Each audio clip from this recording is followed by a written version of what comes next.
In today's video, I'm going to narrate very true story when I was working as a young planning engineer, and I must say that you must be working in engineering sector, then you have gone through this situation as well.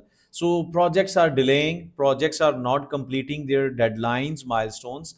So there is a specific situation is arising to develop EOT, delay analysis and claims management. While as a planning engineer, I would suggest if you are going to carry the right FIDIC classes, then you are going to win your delay analysis claims management, that certain case 90%. But majority of engineers are losing, or organizations are losing, just not quoting those classes at right time with right feedback, right? So in today's video, I'm going to talk about that specific situation, that what are the different claims I have already narrated. This is a playlist series I'm actually making to strengthen your knowledge of EOT, delay analysis and claims management. So don't miss any one of the video. In previous video, I have quoted about different kind of steps, how to structure your notification for claims. But in this specific video, I'm trying to convey you the knowledge of contract, how you need to quote, with what kind of delays are there, and what kind of red book FIDIC 2017 classes are going to support your case. So let's talk about it step by step. That FIDIC red book classes for common claims, like if you talk about EOT, then while you are structuring your notification, correspondence letter, intimation to the client and the engineer, then 8.4 extension of time for completion. 8.5 is going to help you for delay caused by authorities, like if your client, or due to the engineer or consultant, something happened on the course of timeline of project and it impacted on the project activities, and due to that delay, contractor is suffering through this. So contractor is entitled for that EOT, but that guy has to give the connected series of clauses, right? 1.9 might be possible, drawings are delayed, right? And if drawings are delayed, your machinery is idle there, right? Because you can't start that project, you have to wait for that drawing to be done, to be approved as soon as possible. So 2.1, right of access to the site might be possible, your site is not ready, land acquisition problems, so 2.1 is there. So that's what contractor faces delay in foundation works because employer fails to provide site access on time. So you can mention like, okay, I have a right now to claim the EOT for time and money as well. So 8.4 is there. 8.5 is mentioning delays caused by authorities. 1.9 and 2.1 is going to specify what kind of delay is there. So as per that category, you can quote that one. So these are the generic EOT claims and all those. And some cases we need to raise our monetary claims, like acceleration claims, like when we need to raise such kind of claims. Acceleration claims are going to deal with that specific situation when you are supposed to deliver something in the next month or within 6 months, but due to some uncertain situation, client is requesting you to deliver that certain deliverable in next 3 months. So you need to make some schedule compression techniques, crashing, fast tracking.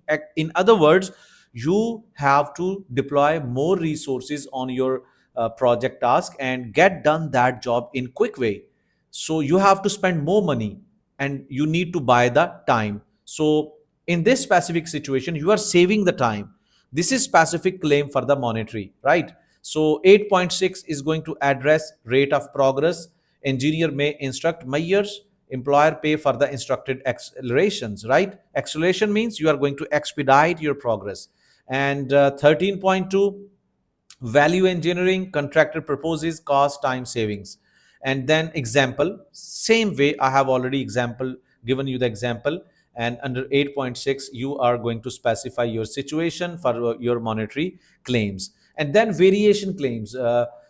13.1 is going to say you right to vary if anything is going to change in the design, and it is going to recommend, this is going to be very mandatory for your longer run of your project, then you are going to quote this 13.1, because in the earlier stage your project was baselined, your project was approved, your initial baseline was evaluated as per the initial timeline, cost, resource deployment. But now when your project in execution, so this change happens there, variance is there. So you are going to first of all define what is the procedure to deal with that variance, that cause extra cost, additional work, right? So 13.7, adjustment for changes in legislation, right? And all these classes are going to help you. You must go and go through the red book 2017 and go through these classes one by one in the detailed way.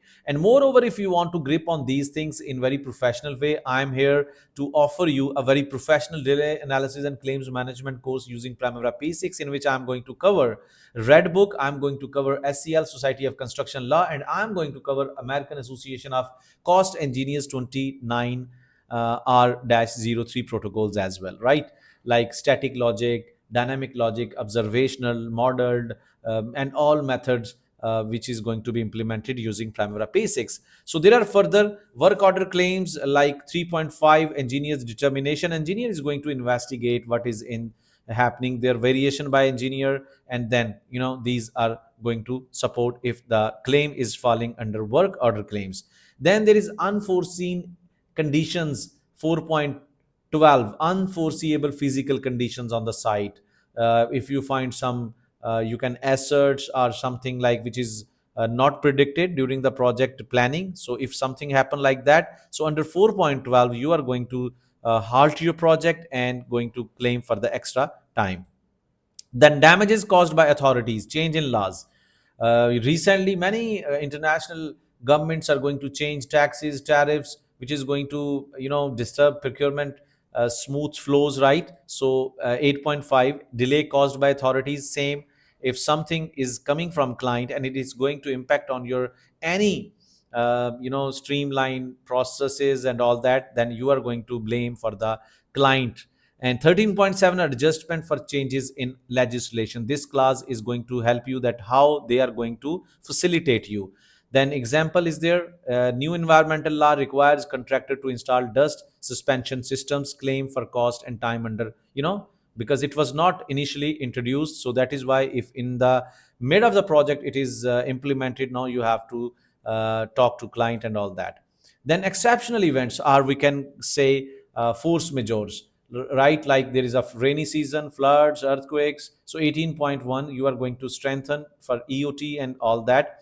So exceptional events are there. 18.1, you have to clarify notification intimation to the client or the engineer within the contractual instructed timeline. And then 18.4, consequences of exceptional events, right? So there are many examples of force majeure, act of God, which is not in the control or for the contractor and even for the employer. That is act of God. Suspension of work due to the cash flow not smoothly delivering to the client, from the client to the contractor, and it is going to create an environment of unreliability. So due to that reason, contractor is not able to conduct any activity on site. So there are 8.9, consequences of suspension by engineer. First, the client is contractor is going to intimate the client that the consequences if this is not going to happen, or cash flow is not going to be regulated on smooth or initial contractual basis, right? So what are the consequences? Suspension will happen. 8.10, consequences of employer suspension is going to help if employer is going to suspend. So there are different kind of situations. It's just employer is not no more interested into carry out of that project. Then the next stage of suspension is termination. If the cash flow is not smooth, not resumed, and there are 84 days suspension. After that suspension, you are going to terminate your project. Then 16.2, termination by contractor, and 18.5, termination due to exceptional event. So all these things you have to go through step by step. These are the maximum things you have to understand, and accordingly you have to go through this red book. These all classes should be on your fingertips.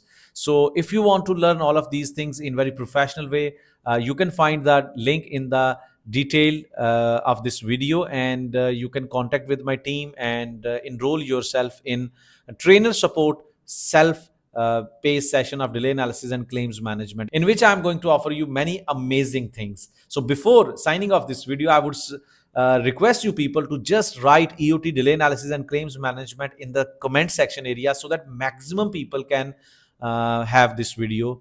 Thank you very much.